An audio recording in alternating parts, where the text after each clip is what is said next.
우리가 흔히 보증 쓰지 말라 하잖아요. 네. 그럼 연대 보증으로 생긴 채무는 회생이나 파산 시에 어떻게 반영되나요? 똑같아요. 그냥 일반 채무랑 똑같이 반영이 되고, 보증 채무 때문에 개인회생이나 개인 파산을 하시는 분들이 굉장히 많아요. 특히나 이제 부부가 남편이 사업을 할 때 거기에 같이 연대 보증을 예전에는 많이 했었거든요. 그렇게 보증을 섰다가 그 사업체가 망하게 되면 이제 나까지 같이 그 신용도에 영향을 주게 되는 거고, 요새는 그래서 이제 보증 제도 자체가 폐해가 좀 많다 보니까 사업자들도 요새는 보증 제도를 많이 폐지하고 있어요. 그래서 보증 채무 관련으로 사례 하나 있는데 이거부터 얘기를 한번 해볼게요. 왜냐면은 연대보증에 대해서도 좀 할 말이 많은 게, 채무자가 연대보증 때문에 신용도가 안 좋아지고 연체가 돼서 신용불량자가 되거나 어쨌든 이제 갚을 수 없는 상태가 되거나 그랬을 수가 있고, 또 두 번째로는 본인이 주채무자고 내가 저 사람을 연대보증으로 세워가지고 저 사람한테 피해를 주는, 그러니까 내가 개인회생을 하게 되면은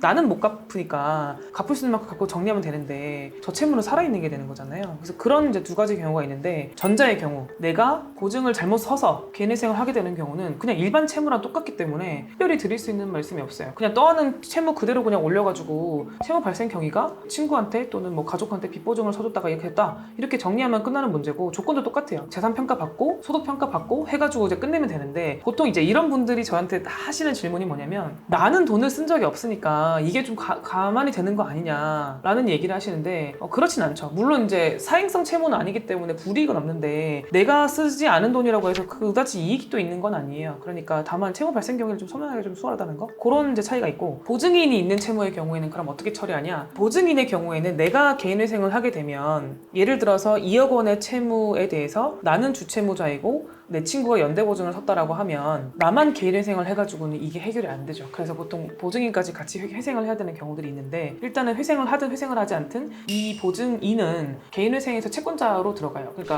왜 채권자로 들어가냐면, 만약에 내가 2억 원 중에서 5천만 원을 변제하고 나머지 1억 5천이 탕감되는 채무자라고 가정을 하면, 개인회생이 통과가 되고 나서 나머지 1억 5천은 나는 이제 면책이 되겠지만, 친구분의 입장에서는 이분이 갚지 못한 나머지 1억 5천을 다 변제해야 될 책임이 있잖아요. 그러면은 이분이 만약에 자기가 재산을 팔아가지고 1억 5천을 다 변제를 했어요. 그럼 이분한테 구상을 할 수가 있거든요. 구상이라는 거는 내가 뭐 대신 냈으니까 대신 낸 금액을 너가 갚아라 라고 할 수 있기 때문에 그 보증 채무까지 같이 날려야 돼요, 내 입장에서는. 그렇기 때문에 그 금액도 같이 포함을 해서 아직은 발생하지 않은 보증 채무지만 채권자 목록에 올려야 됩니다. 그리고 이분의 경우에는 스스로 봤을 때 이 보증 채무가 결국에는 나한테 넘어올 대략적인 금액이 나오잖아요. 그러니까 그 채무를 내가 다 변제를 할 수 있는 상황이냐라는 거를 판단을 해가지고 회생을 할지 말지를 그분도 고려해야겠죠. 또는 뭐 파산을 할지 말지를 고려해야겠죠. 그렇게 가면 돼요. 아까 제가 말씀드렸던 게 뭐냐면, 그 요새 기금 대출 있잖아요. 신용보증기금, 신용보증재단, 기술보증기금 이런 데 있잖아요. 그런 데서 대출을 해줄 때 예전에는 대표이사 연대보증이 무조건 들어갔어요. 요새는 대표이사 연대보증 제도를 폐지를 하고 투명 경영 이행 약정, 그 경영을 투명하게 할 것을 전제로 해서 연대보증 입보 면제를 해주거든요. 그러면은 이제 대표이사는 보증인으로 들어가는 건 아니고 그 투명 경영을 하겠다라는 약정서를 써요. 근데 그 약정서에 보통 포함되는 내용이 대표이사가 변경되거나 또는 횡령, 배임 같은 이제 그런 자금으로 유용을 하거나 뭐 이런 것들을 하지 않겠다는 굉장히 상식적인 의미의 어떤 협약서를 쓰게 되는데, 그거를 쓰고 만약에 그 위반 사실이 발견되지 않는다면은 일단은 이 보증 사고가 터진다고 하더라도 대표이사에게 그 채권이 그대로 날라오진 않아요. 그게 원칙이거든요. 근데 기술보증기금이나 이런 데서는 이제 요걸 되게 엄격하게 해석을 하기 때문에 기금 차원에서 봤을 때 대표이사의 연대보증 책임을 많이 지우려고 한단 말이에요. 그러다 보니까 채무자 입장에서는 너무나 투명하게 경영을 했다고 하더라도 갑자기 신용상 불이익을 입거나 하는 경우들이 생길 수 있어요. 그래서 예전에 저희 사무실에서 진행했던 케이스 중에서 문화 콘텐츠를 제작하는 그런 회사였는데 사드 때문에 제작이 무산된 거예요. 그래서 그때 받았던 대출금으로 제작 비용을 다 이미 투입하고 난 이후였어요. 이런 거 저런 걸로 살려보려고 하다가 도저히 못 살려가지고 이분이 이제